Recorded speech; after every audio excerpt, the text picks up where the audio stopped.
Hi, Katie. How you doing? You okay? I'm doing great. How about yourself, Alex? Yeah, not too bad. Thanks for asking. I wanted to have a quick chat with you, obviously, because you've got this upcoming match now at Main Character Jiu-Jitsu 6. And how are you feeling about it? First of all, you pretty excited to get back out on the mats so soon? Super excited. I was competing a lot last year and then had a little bit of a setback. I had some surgery and got back on the mats before I was medically cleared. But had some exciting competitions last year and I'm hoping to get back at it and back after it again this year. And there's quite a lot of buzz around the matches coming up at the moment because you've got a bit of a weird and unusual stipulation in place.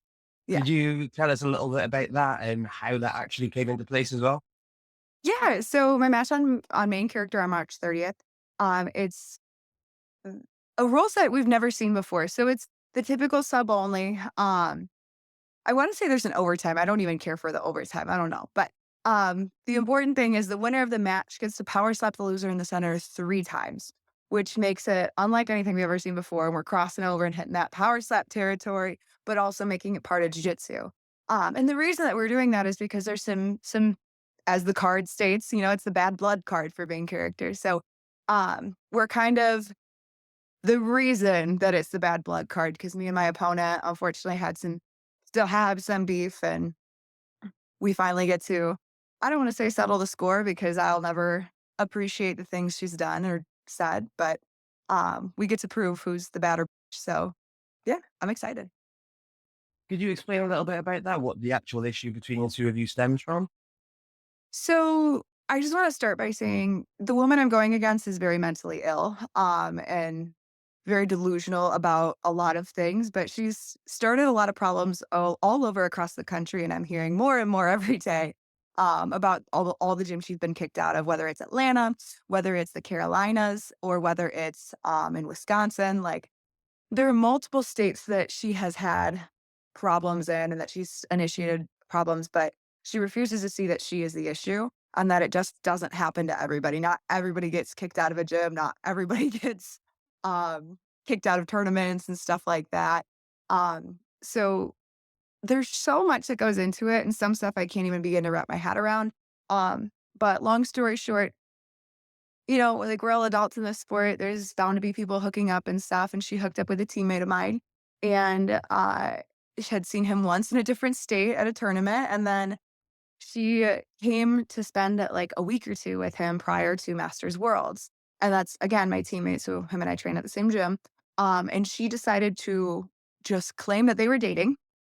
There was no initiation of that, just say, "Hey, here's my boyfriend," and, "Hey, we're together," and also move into his house and start to try to claim that she lived there, which is not okay, and, just made all sorts of horrible accusations about him while she was, like, trapping him in the corner, like, yelling at him and doing all these horrible things, and then he finally gets sick of it, and he goes, "We're not together, like, we're, even if we were, I'm breaking up with you, and you can't stay here. You can't stay at my house and continue to live here." Meanwhile, his roommates are like, "She's gotta go. She smells, she's not clean, she keeps putting raw fish on the counters and in the fridge, and that's gross in its own right," but, um, so he had to kick her out of the house. And she wouldn't listen, and she's like, "Oh my gosh, I don't know why you're so upset," and trying to touch him, and he's like, "No, don't touch me. Don't touch me." And she insisted on pursuing him and continued to touch him without his consent. He's like, do not touch me," and she continued to touch him. So he raised his voice at her and simply said, like, "Don't touch me. You need to get out of my house." And ever since then, she said he's abusive and all these awful, awful things about him, um, which just simply stem from that instance alone. So she is very mentally ill. Um, I can't say that enough, but, she has an extensive police history and arrest record, and, I'm very forgiving of those things, like, I have a lot of friends with extensive history, but when you continue to wish death and violence upon people and then also claim that you're peaceful, I don't think those go hand in hand, so, um, she, also physically assaulted one of my friends, and then my friend shoved her back, and then she fell on the ground and claimed that my friend assaulted her when she initiated it.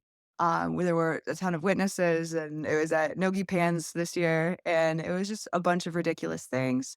Um, and she continued to post, like, essentially on people I care about. You can say whatever you want about me, I don't care. but you talk bad about my teammates, my friends, who are good people and who are honest people and who, got mixed up clearly with the wrong person. I have a lot to say about that. So I just stood my ground and said, hey guys, this is what she's saying. This is what actually happened. And she continued to say that these insane things about me and things that aren't true. So um, that's essentially where it started. But it just keeps going because she just keeps saying awful, awful things, and I'm just over here like, "What's going on? What's going on in your head?" And um, she continues to here's one thing about me, I don't care. You like, if I'm not involved, I don't care.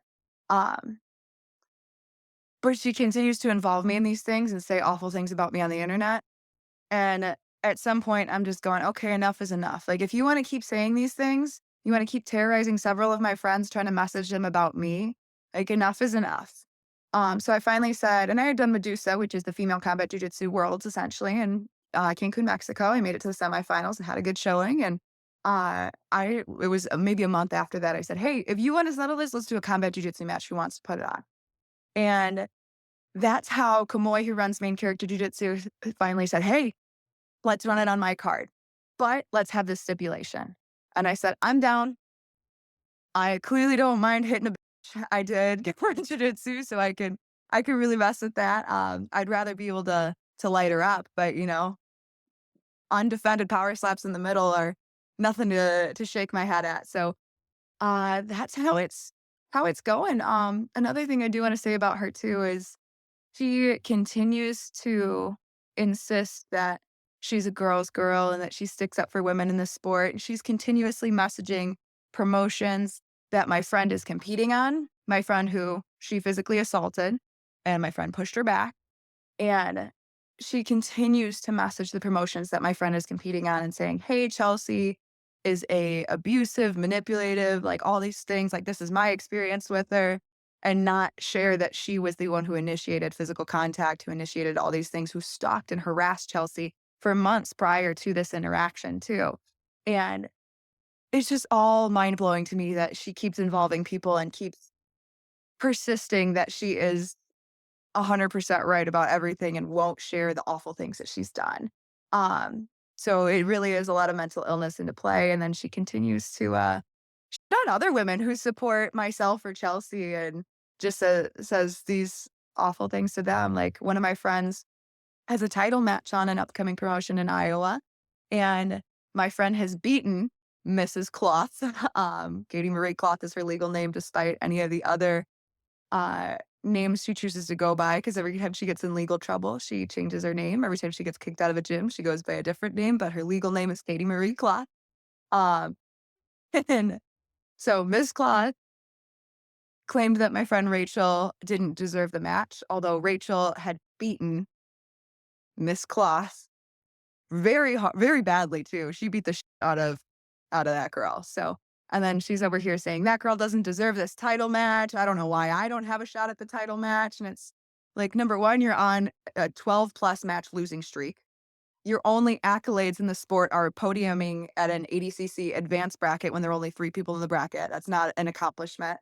And that you travel around and get your ass beat by all these girls in the sport and then claim like ridiculous things about the matches saying, "Oh, I think I should have won," or, "Oh, I think, I really had her this time, but it didn't go my way." And uh, to give some reflection on that, specifically, there was a match against a girl named Shy Lily out of 10th Planet Las Vegas. It was on an Odyssey card. It's just so insane. It's so insane to me that this was even a conversation she had. But in the match, her contact had fallen out. Miss Cloth's contact had fallen out, and the ref gave her the option of, "Hey, if you wanted to put it back in, you're like, you can put it back in if you want." And she goes, "No." She flings it up to the side, continues the match. And she was getting dogged in the match. By the way, she didn't make weight. It was supposed to be a 135 match. She was coming down from 145, and Shy was coming up from 125 to meet in the middle. But she missed the mark by a lot. By a lot. She did not make weight. And Shy still said, "Let's go through the match." Um, she didn't pass Shy's guard. She got swept. She got all these things and then got submitted quite viciously too. Shy really put it on her. And all of this to say, after that match, after getting submitted by somebody who's 20 pounds lighter than her, she went up to her and said, "Hey, it's because you didn't let me put my contact back in." It's if that's not insanity, I don't know what is. She grasps at straws and wants all this credit and wants all these accolades that she doesn't have and hasn't worked for, hasn't put in the time or sure she's put in the money, but she's getting her ass beat. So I just don't see why she thinks she's at the level she is or wants the recognition that other people get. And she said multiple times, like, she's called me a gimmick grappler because I've done CarJitsu. And sure, it's not regular jujitsu, but I also have done a lot of competing in this sport. I've had some good showings and stuff, like I'm not somebody who's out here like I'm the best in the world. Yeah, I still get my ass beat, but I'm also not on a 11 match plus losing streak saying that I'm the best and that I deserve all these opportunities more than people who have beaten me. So, um, yeah, that's kind of where I'm at with it. I'm so tired of this. Well, to be honest with you, I mean, from what you mentioned, obviously dating back to Nogi Tans and even further back than that, this is months and months and months that this has been building up. So I can imagine it is a bit tiring, to be honest with you. Yeah, absolutely, absolutely. Mental illness of other people, like, if I hope she gets the help she needs. I hope she's in therapy. But if she's not, I want nothing to do with her. Even if she is, I want nothing to do with her because clearly she's living in her own delusional world where she thinks she is this elite level grappler that deserves a high level stage. And quite frankly, I'm ashamed that she gets to share this match with me because I really don't think she's earned it. Well, that's a good way to look at it as well, because from your perspective, obviously, the couple of things you mentioned there, you're clearly very confident that you're going to win the match on the weekend as well. Oh, Is there absolutely. is there anything that you've been training specifically looking forward to it, or are you just planning on going out there and doing what you always do kind of thing? It's kind of funny you ask. I know a little bit about her style because she did come and train at my gym for a week, while I had surgery. I had surgery on my throat. So, I was out at that time, but, she trained with my training partners and all my training partners, number 1, said she's awful. Number 2 said she is just a absolute spaz. And same thing about gyms she's trained at when she was up in Wisconsin a few months ago prior to getting kicked out of all the local gyms. Same thing in Minnesota, kicked out of all the local gyms and all these things. So, I mean, she's just very spazzy. My best friend, Allie Wolski out of B Team Jiu-Jitsu, she recently had a match with her, of which I watched and was one of Allie's coaches for. So, I know number 1, what she's going to do, and she's going to do a lot of spazzy hand movements and trying to freak out. I mean, although she may compete often, she still has not gotten the component of calm and collected and, deliberate grappling. So, I just expect her to throw anything she can as far as hand fighting goes, and, when I train for that, I just tell my training partner, like, "Hey, be a spaz. Put it on me. Really put the spaz on me, and let's see where it goes." So, and I think that if anything is easier to deal with than somebody who's deliberate, because somebody who's deliberate is gonna be a much more difficult opponent to score on, to get position on and all of that, whereas a spazzy grappler, they're you know how they are, they just you one swift one swift foot trip and they're down. So, um, to answer your question, just telling my partners to spaz out. No, I mean, if that's what you think that she's going to do, then realistically, that's what you want to train for, isn't it? Yeah, And absolutely. you mentioned something interesting as well, because I know you've had quite a few matches in the CarJitsu promotion as well. Can I ask, why did you actually start that? Because it's something that I think not a lot of people do or have had any experience in really, whereas Yeah. you've actually had 4 or 5 matches now, I think, is it? Oh, hold on, it's gonna take me a second. I had 2 matches there and 2 matches I think I had 4. Unless I'm missing one of the times I competed, I think I had 4 because there was the original bracket I did, and then there was the bracket I did out in, this was actually kinda funny. It was out in LA, like, I competed on Main Character the last time I competed on Main Character in November, I was in Texas, and then I was in LA, and then I flew back to Texas, and I was bouncing all over the place, but, we were in LA next to P. Diddy's mansion, and it was CarJitsu in front of, if you know the Twitch streamer Kai Cenat, I did not. It was in his mansion on his stream, so that was definitely an interesting one, but I guess more so the reason I did it was, it was an opportunity to compete, and I'm not one to shy away from that, so if somebody says, "Hey, come on out, come compete for us," and they're like, "But this weird rule set, but it's still kind of your sport. I'm all for it. If so, and combat jujitsu, I mean, I'm all for it. I'm not one to say, oh no, I'd rather stick to jujitsu. Like it was just a really fun side quest that turned into a lot of amazing experiences. So I hardly ever say no to a competition experience, regardless of the rule set. I think that's a good attitude to have as well, because that's the kind of personally, I think that's the kind of attitude that's going to get you more opportunities in the long run as well. Because, like you said, that's kind of how the second CarJitsu tournament came around, is because you did the Yeah, first one. right. And it And was a then, blast. and do you have any plans to return for that then this year, or are you focusing more on traditional sort of jiu-jitsu style then? I have no plans for anything competition wise, no matter the rule set. Well, I have one plan. If they reach out to me to do another match, absolutely. But I'm up for at this point, whenever combat jujitsu, CarJitsu, regular jujitsu. I actually have a big match coming up in June. At the end of June, it's going to be. I have a title match on the PGF finale, which I'm really excited for. I'm not going to release who my opponent is yet. That'll be coming soon, but it's going to be a huge match, and I'm definitely going to say some crazy shit on camera, which will make it even more fun. So that's quite interesting then, because I know I think the only female champion is Kiaya Jackson at the moment. So are Mhm. you fighting for a vacant title then? Yeah. Um, I don't know if it's a vacant title, to be real honest. It's a 145 match, which I come down from like 162, so I cut a bit of weight. Um, it's not against Kaya. Kaya is a dog though, and she's amazing. I love watching her compete. So I think she might have a title match on that as well. But I think I am fighting for a vacant title currently. Oh, awesome, awesome! I can't wait to see it as well. Yeah, And thank you. are you going down for the whole week then to enjoy watching the whole event, or are you just flying in for your match and then going home? To be honest, I plan my travel like the month of. So which probably isn't the best. But that's to be determined. I have a teammate that's gonna be on there as well. I actually have for Pedigo submission fighting, there's two for the entire affiliates and everything too. So there's Max Hansen and there's CJ Murdoch, who is an alternate. So um I'd like to go the whole week, but I don't know mentally that I get drained in social situations. So I don't know that I can mentally handle an entire week of that adrenaline of watching jiu-jitsu matches all the time while going through a tough week, cut down all the way to 145. So we'll see though. I'm excited.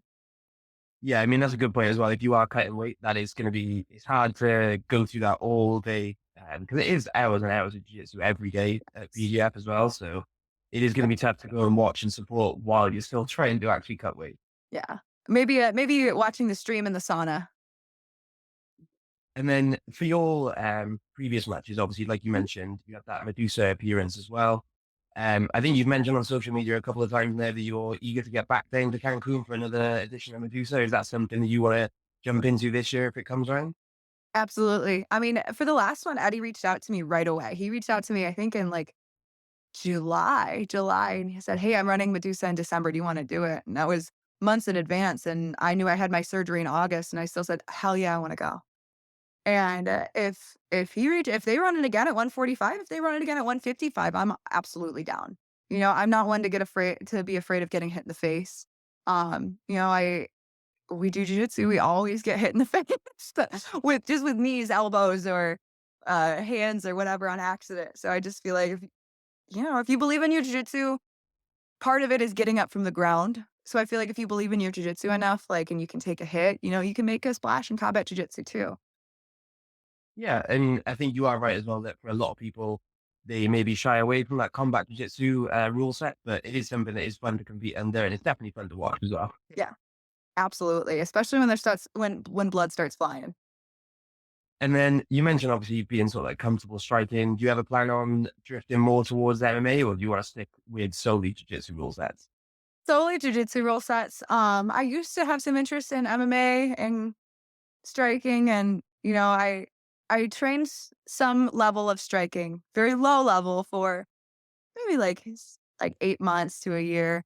And as much fun as it was and good of a workout as it was, I don't move my head well. And that's just a recipe for a knockout, so against somebody with better striking, so I'd rather not take the brain damage. I've already got enough. So but combat jiu-jitsu, I'll take some brain damage for.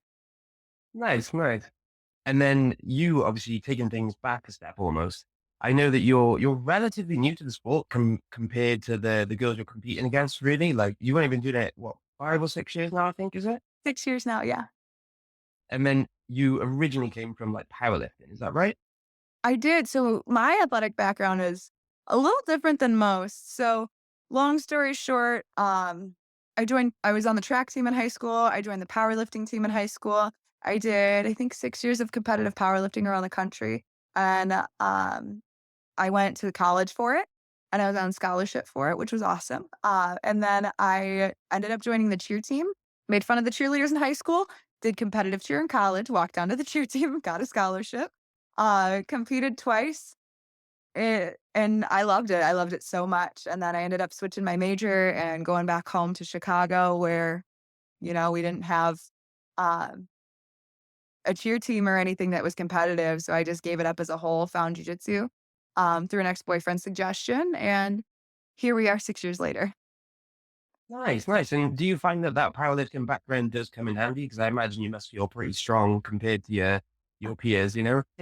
Oh yeah. And it's kind of funny. I was rolling with CJ Murdoch the other day and I was just feeling like garbage. I was having a rough day. I came off like 2 shifts in a row from work and went to the gym and trained. And I'm just feeling like, oh, he's so much stronger than me. And he goes, "You're feeling really strong today." Okay, maybe that powerlifting background does have some have some weight here. And you mentioned hitting double shifts as well. And I know that's something that's got to be quite difficult for you to deal with because you do quite a demanding job. Yeah. um, how do you manage to fit training in around your schedule? You're a nurse, aren't you? Is that right? Yeah, absolutely. So I love my job and I love what I do. I wouldn't trade it for the world.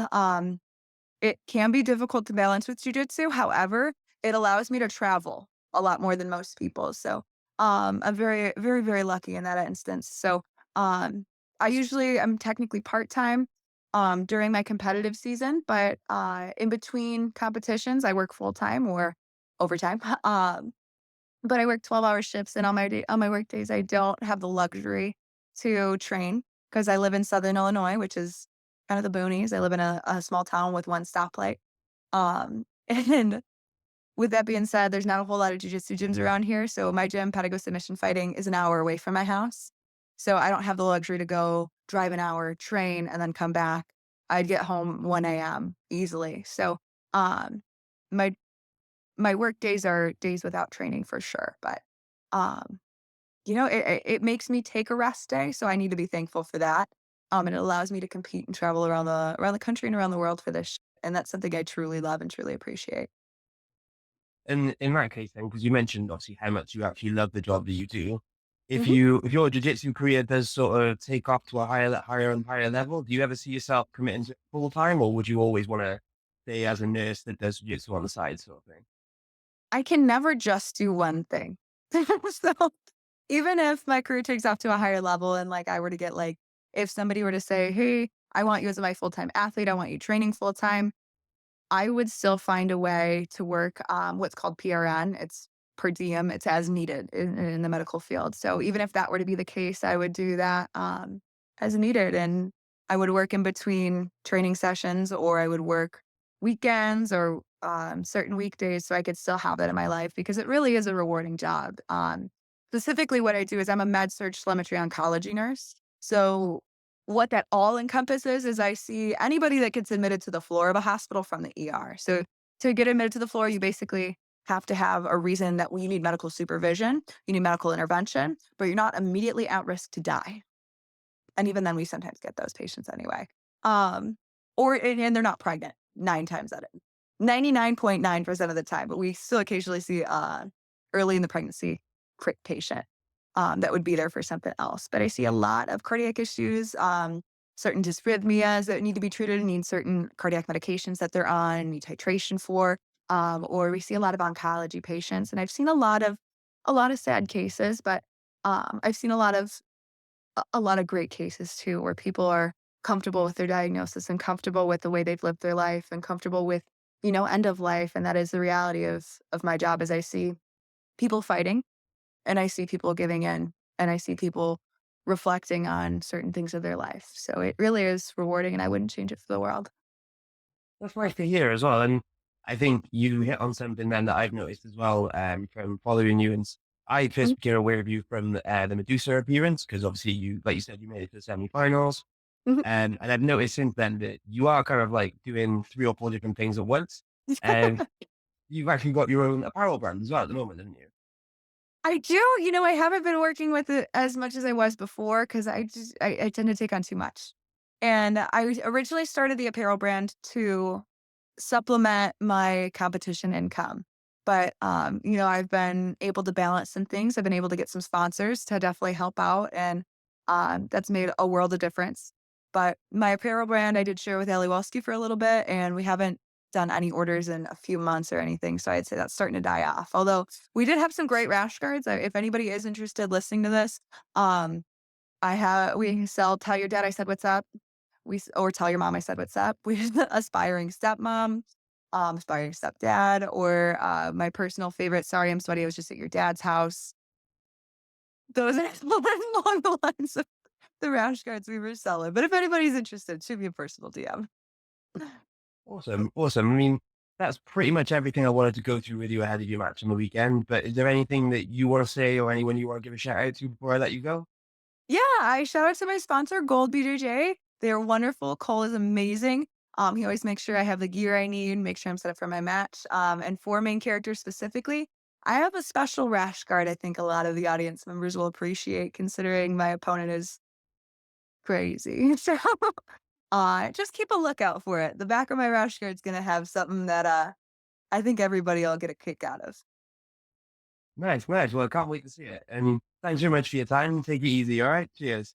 Thank you. Right back at you, Alex. Wonderful meeting you. Take care.